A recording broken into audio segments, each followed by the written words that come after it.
So our citizen sightings network is we have over 300,000 sightings on record. We have over 7,000 observers all over the coast, and hopefully more soon, because you guys all will be downloading the Whale Report app. And we get 8,000 reports submitted annually over that app that's called Whale Report. And the reason we rely on citizen scientists so much is because there's over 25,000 kilometers of coastline in British Columbia, and it's very difficult to monitor that whole area and to send scientists out. It gets very expensive, it's very difficult, and it's hard to be there all year round. But we are lucky enough to rely on the people that already are out on the water all year round for that data and for those sightings. So here's a little picture of all of the sightings that we've had reported over time, and you can definitely see that we get a lot more reports closer to the coast just because that's where people are. But we do have a lot more fishers and maritime professionals out in the open water, and they actually give us great sightings and reports as well. So the reason we are so concerned about all these cetaceans in the ocean is because we have 23 species of whales, dolphins, and porpoises in British Columbia, and over 12 of these populations are at risk. So at risk means that these animals fall into one of these four categories. They're either of special concern, so that's a wildlife species that could become threatened in the near future. We have threatened animals, species that are likely to become endangered if nothing is done. And then we have our endangered and extirpated. So endangered animals are at great risk of imminent extirpation or extinction. And then extirpated is an animal that is no longer found in this region. So an example of that could be a sei whale. Sei whales used to be very abundant in British Columbia. They're no longer found here. They're found in other parts of the ocean. So that's an animal that is extirpated of British Columbia. And then, of course, we have extinct, which is a species that no longer exists. So yeah, we have 23 species of whale, dolphins, and porpoises, and 12 of these populations are at risk. So half of these populations of animals are at threat of being either extirpated or extinct altogether. So threats to cetaceans are wide. There's very many threats. There's a lot of things that are done by us and a lot of things that were done a long time ago. So first of all, the recovery from whaling is still occurring. So over 25,000 whales were taken out of the water from 1907 to 1967 when the whaling moratorium was started. And many populations of whales are still feeling those effects of whaling, even though it's been over 50 years since whaling has happened off the coast of British Columbia. But more current, we have threats like contaminants. Those are big because whales are at the top of the food chain. So animals like herring will eat small pieces of plastic or pollutants, and then species like salmon will then eat those herring, and that pollutants will bioaccumulate in those animals. And then when larger mammals eat those, they kind of concentrate in those larger mammals, and then those large mammals have high proportions of pollutants in them. We also have a reduction in food supply, which I'm sure you've heard of with the salmon.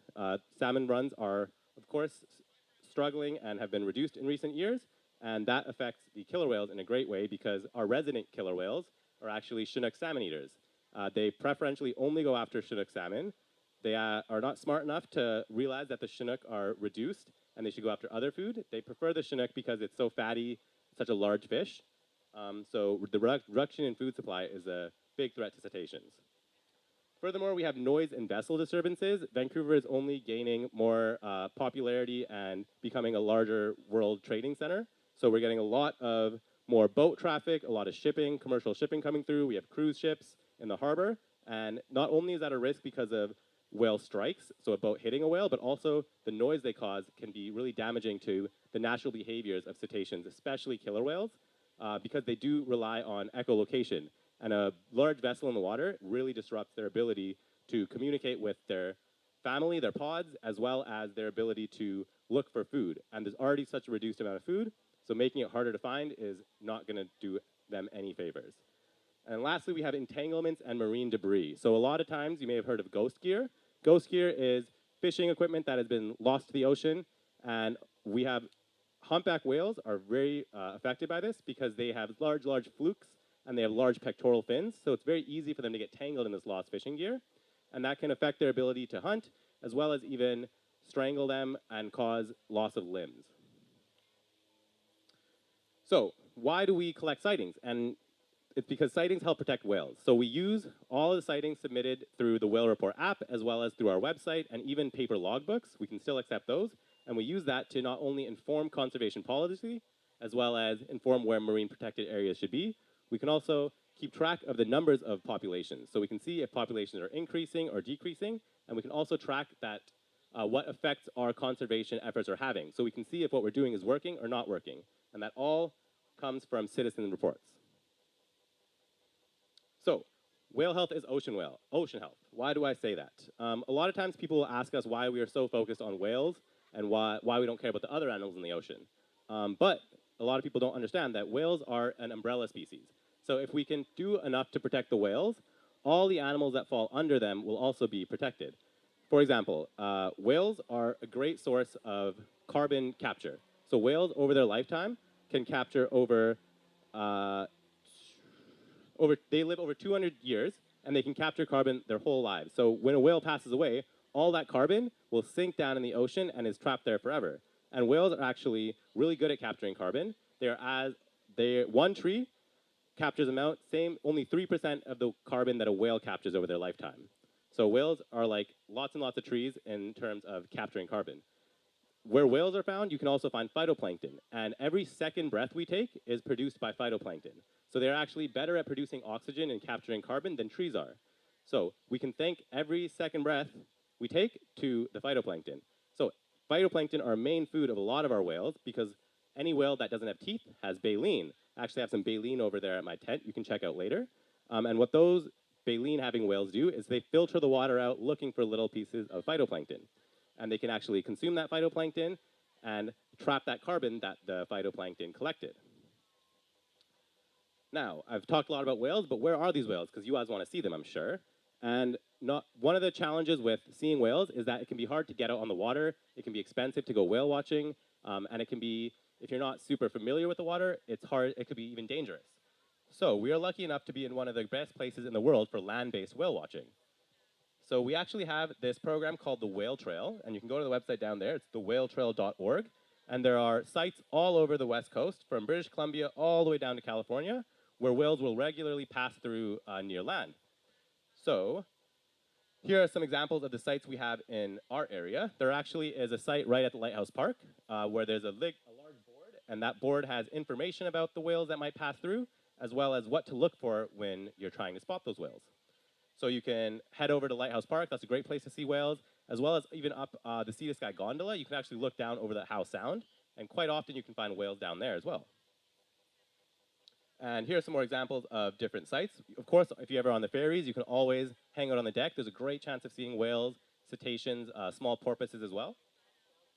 And I thought it might be fun to go through what you might look for when you're looking for these animals. So I thought we'd do a little bit of quick whale ID and to take a look at what the most common cetaceans in British Columbia are. So we're going to start off with the smallest of these animals, and that is a harbor porpoise. So these animals are found in small groups, about 1 to 5 animals. They are of special concern. So they are not threatened yet, but they could be threatened in the near future. So we are tracking their populations. And this is an example of what these animals might look in the water. It's a little hard to see, but they have a very, very small triangular dorsal fin, and they'll pop out of the water ever so slightly. So on BC ferries, a lot of times you'll see these little guys. They do blend in really well with the water, so a lot of times you might second guess yourself if you actually saw the animal or not, but you probably saw a harbor porpoise. They're not super active, so they won't be jumping out of the water like dolphins and other animals like that, but they are quite abundant in these waters. And next up, we have the Dall's porpoise. So they're another species of porpoise. These guys are a little bit cooler, in my opinion. They're not at risk, so they're a very healthy population. We're happy to see that. And they look like this in the water. So they're a little bit more playful. They're exciting. These guys travel in large groups. And you can see them very, very active. They'll often come up to boats and bow ride and play with the boats. And they go after small schooling fish. Next, we have the Pacific white-sided dolphin. So these are a little bit larger than porpoises. They're about 2.5 meters. These animals are also not at risk, so we're very happy that there are lots of Pacific white-sided dolphins in our area. And these animals look like this. So they have the more traditional curved dorsal fin you might have seen in a lot of movies and on TV shows like that. There we go. Very, very playful animals. They travel in large groups as well and can be seen all over the coast of British Columbia. So here's a little example of the 3 different porpoises and dolphins I talked about. So on the very top, you see the harbor porpoise. It has that very distinct triangular spade-shaped dorsal. And then the doll's porpoise in the middle is really interesting because it has a very, very strong muscle in its back called the caudal peduncle. And what that does is it makes a kind of square shape when it comes out of the water. So you can keep an eye out for that square shape, and that'll tell you that it's a doll's porpoise. And then on the bottom, of course, we have our dolphins, and those are very easy to tell because they have that large curved dorsal fin. Next up, everyone's favorite dolphin, the killer whale. So killer whales are endangered and threatened, depends on the population. So our southern resident killer whales are actually critically endangered. There are only 73 of those individuals left in our water, so we keep a very close eye on those animals. But we also have our northern resident killer whales and our transient killer whales, and those are doing a little bit better in populations. So what to look for in a killer whale is, of course, their tall, tall, tall dorsal. It's really hard to mistake a killer whale for another whale.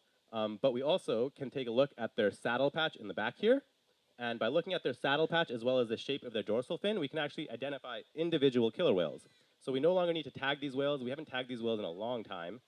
We can tell all we need based on the coloration and the shape of the dorsal and the saddle patch. And we split these populations into 3 groups. So we have our resident killer whales, which are our fish eaters. We have the bigs or the transients, which are the seal hunting or the whale eating. They're the ones that eat the big animals. And then our offshores, which are a little bit more, they are found off the coast of BC, and we don't know a lot about them. They don't travel in large groups. They're kind of the silent killers of the ocean. They go after big animals like sharks. They're the only animal in the ocean that can eat a great white shark. So these animals are found all over the Pacific Ocean, not so much in our waters.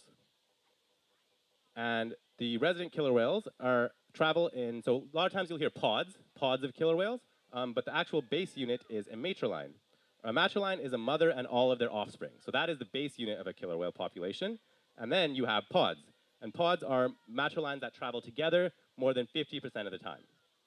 And then past pods, we have clans of killer whales. So clans are pods that share a vocal dialect. So that's what they have in common, is they can all communicate.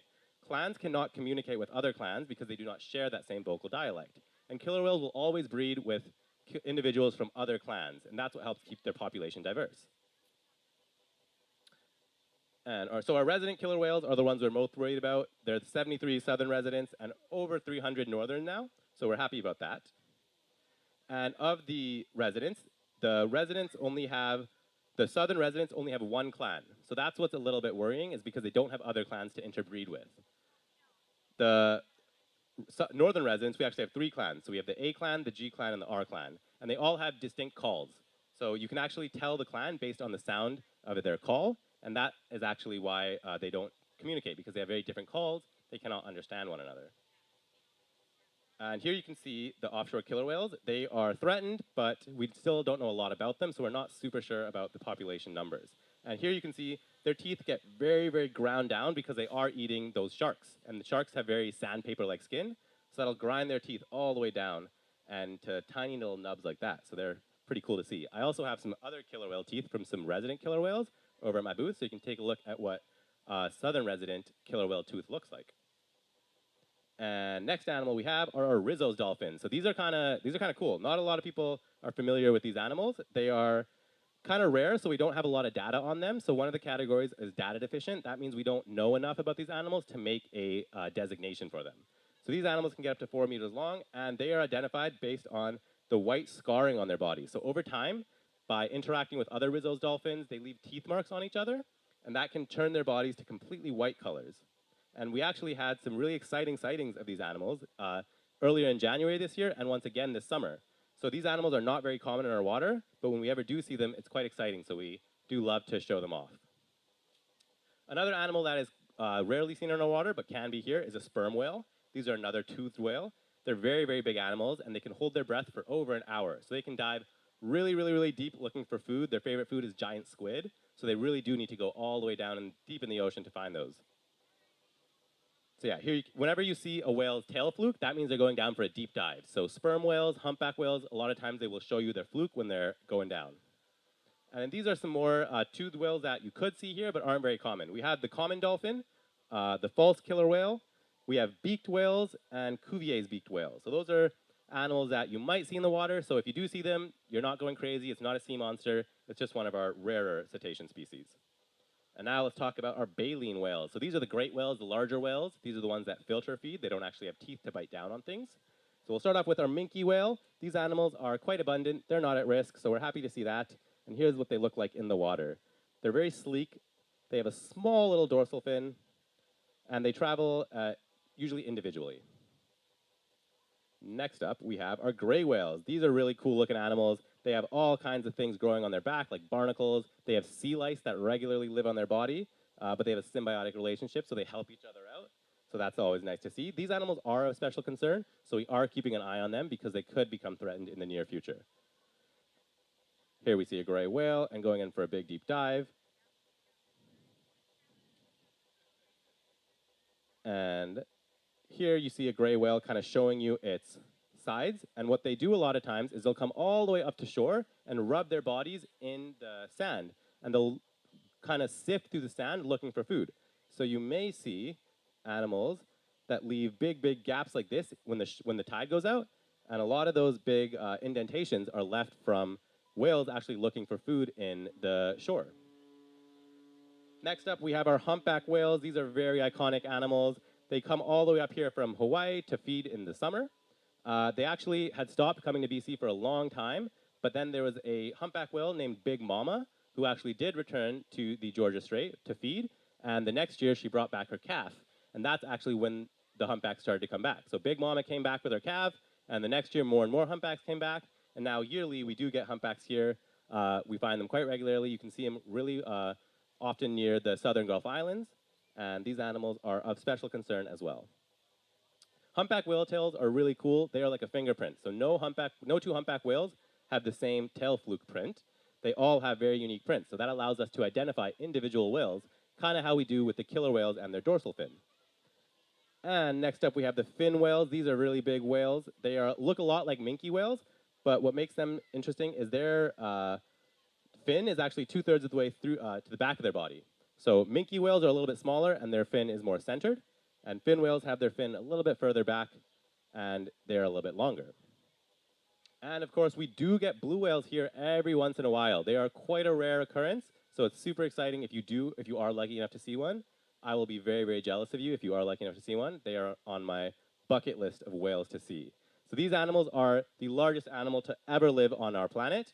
But interestingly, they are filter feeders. So even the largest animal to ever live on this planet eats tiny things like phytoplankton, krill, and shrimp in the water. And they filter the water with their baleen. These animals are endangered. We also don't know a lot about them still. They're kind of the mysterious giants of the ocean. So we are always happy to see a sighting of a blue whale in British Columbia. They have very small dorsal fins just because of their incredibly large size. And you see because they're so large, they will often blow, and a long time later, they'll finish their descent, and you'll see their actual dorsal. And they do have a bluish tint, which is why they're called the blue whales. And the northern Pacific right whales, these are some of the most endangered animals in the world. There are less than 50 of these individuals in British Columbia, and less than 250 overall. So these animals are critically endangered. They're solitary animals, and they're mostly found deeper in the ocean, not so close to the coast as we have here. So these animals were big during whaling because they're actually named the right whale because they were the right whale to hunt, because they have lots of whale oil, and they also float when they are harpooned or killed. So fishers or whalers would hunt these animals, and they would float to the top, and then they could collect the animal. So I just want to end off by saying thank you for having me. I hope you guys learned a little bit about the different animals we have in British Columbia and a little bit about why we collect these sightings. And I really encourage you all to download the Whale Report app. And if you are lucky enough to see a cetacean in the wild, a whale, a dolphin, or a porpoise, please do report your sightings, as they really do help. And even if you're on a ferry or on a cruise ship and you think someone else might report it, we don't mind multiple reports. So if you see a whale, please report that whale, or dolphin, or porpoise. Because those sightings really do help protect whales. They help commercial ships avoid those animals and reduce the effect of the noise pollution that they cause. So thank you again, and I'm right over there if anyone has anything they want to come ask me up close in person, and also please take a look at my cool whale artifacts. Thank you so much, Bobby. Hand for Bobby. So interesting. Thank you. Does anybody have any questions for Bobby, or? So our southern residents actually do mate with in their clan. So that's one of the concerns we have over long term of their genetic diversity. So that is something we're keeping an eye on, but nothing we can really do about that right now because they aren't able to communicate with the other clan, and they do cross over geographically, but they don't actually interact. Thank you again, Bobby. Awesomeness.